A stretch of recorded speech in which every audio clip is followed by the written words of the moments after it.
Perspective lets you measure your plans and current events against things that have already occurred and also against your desires and aspirations for the future, then and now, here and there, near and far, need and know, watch and wait. These are the dual optics that allow the patient man to see in stereo, where the nearsighted person sees only the present, or the dreamer sees only an imaginary future, and more likely than not, trips over his mistakes trying to get there. The history of this century can tell us a great deal about the value of patience and perspective. History proves that time is the strongest ally you can possibly have. No matter what the odds against you or the level of adversity you're facing, time gives strength to those who have it on their side. This truth was very convincingly demonstrated over the course of World War II. Germany had enormous successes in the early years of the war with the Blitzkrieg, the surprise lightning strike from the air and land without warning that was used first against Poland and later against the countries of Western Europe. Japan also used surprise attacks successfully and almost gained a decisive advantage with the treacherous bombing of the unsuspecting American fleet at Pearl Harbor. But the nations that were allied against Germany and Japan knew that time was on their side, and they were prepared to be patient.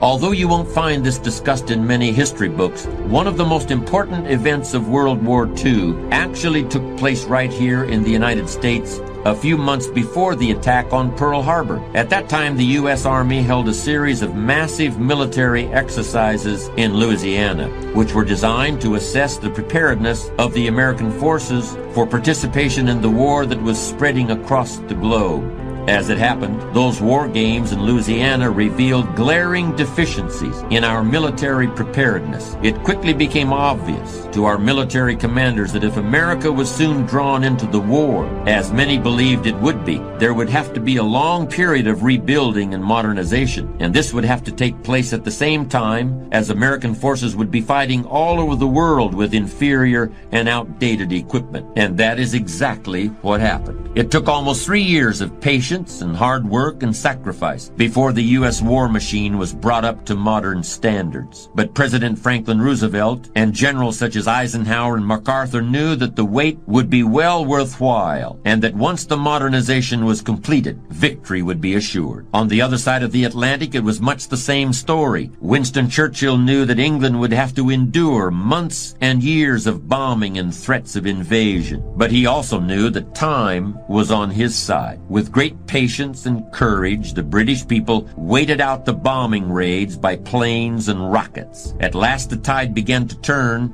and the world realized that patience and endurance was going to defeat the most devastating attacks that had ever been seen up to that time. In Russia, too, the city of Leningrad was under siege for more than a year, but the Russians knew the value of patience perhaps better than anyone else. More than a century earlier, after all, they had let their bitter climate and the sheer size of their land defeat the French armies under Napoleon, and the same natural forces eventually prevailed against the new invasion. It was patient countries, the United States, England, and Russia, who won the Second World War against enemies who banked on surprise and the hope of a quick victory. There's no area of human activity that requires more patience than raising children. If you haven't got patience when you start out in this, you're going to have to learn it one way or the other. A baby is born after 9 months. If the future mother is tired of pregnancy before the time has expired, well, that's too bad, because there's still 2 months to go, whether she likes it or not. And when the child does arrive, he or she grows and develops at a pace that's quite beyond the parent's control. Parents who try to force a child's development are asking for trouble. And this is one point on which psychology and common sense are in complete agreement. We've all heard of parents who think they can create another Einstein by giving their 2-year-old a book on astrophysics, or that if a child is made to play the piano for an hour a day, it will bring about the second coming of Mozart. None of this works, of course, and it also ignores the fact that all real prodigies developed completely according to their own timetables. And even then, the result was usually not exactly what one might have hoped for. Mozart, for example, had a very difficult later life.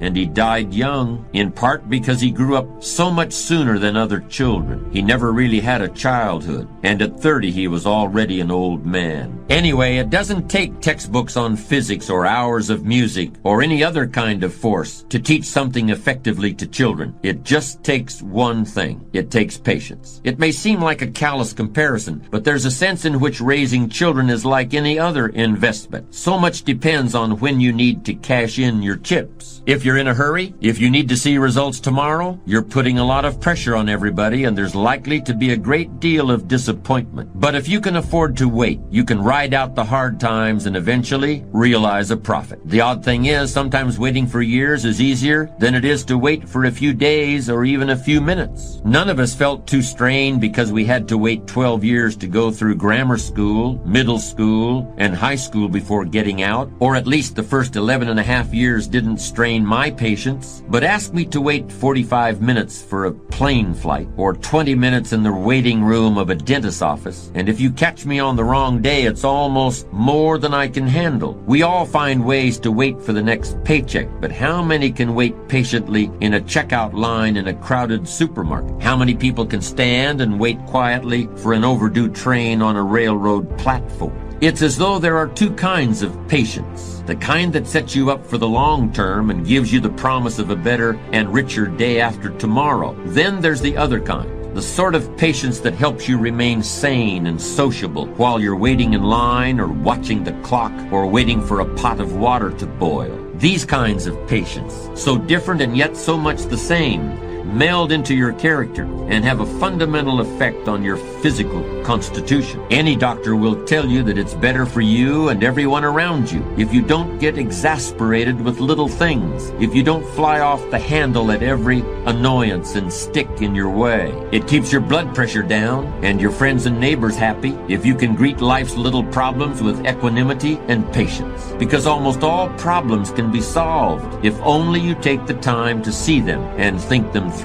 That's very easy to understand and it's very easy to say, but it takes strong character to put it into practice. I'm never sure what to think when people say, I want to make $1 million by the time I'm 40, or I want to retire by the age of 45. This combination of goals plus deadlines strikes me as short-sighted and maybe even a bit naive. It takes a worthwhile goal and subjects it to an imposed timetable. While you might have an idea of what $1 million would mean to you, or you might have really exciting plans for your life after you hang up the tie and business suit, I don't see how a person can reasonably expect to know who or what he will be or think or feel at some arbitrary moment in the future. This kind of thinking misses the whole point of success. The real payoff in financial and worldly success isn't the result of an amount of money divided by the age you are when you get it, or some other actuarial formula. The real payoff is found in the qualities of character you develop along the way. There's a story about a young man who had a very old and rich uncle. When the uncle died, the young man was called to the office of his attorney and told that he'd been left a huge fortune. To collect it, however, he first had to run a certain errand which was described on a slip of paper. It seemed simple enough, but when the young man tried to accomplish it, this first task turned into another, and then another. As he pursued his uncle's final request, the young man was led into foreign lands and exotic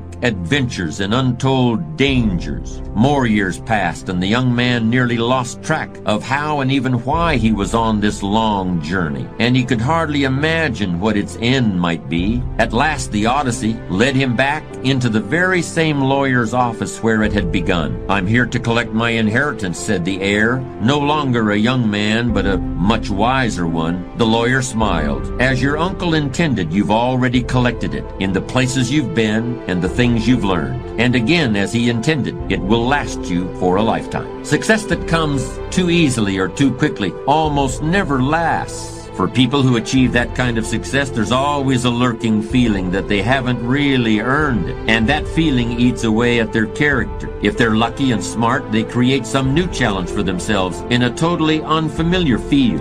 These people have to build their character in order to survive their sudden good fortune, and that's a kind of character building that's done in an emergency. In fact, it's a true case of the cart coming before the horse. This doesn't require patience, because there is no waiting or planning or even expectation involved. It's more a test of a person's upbringing than a test.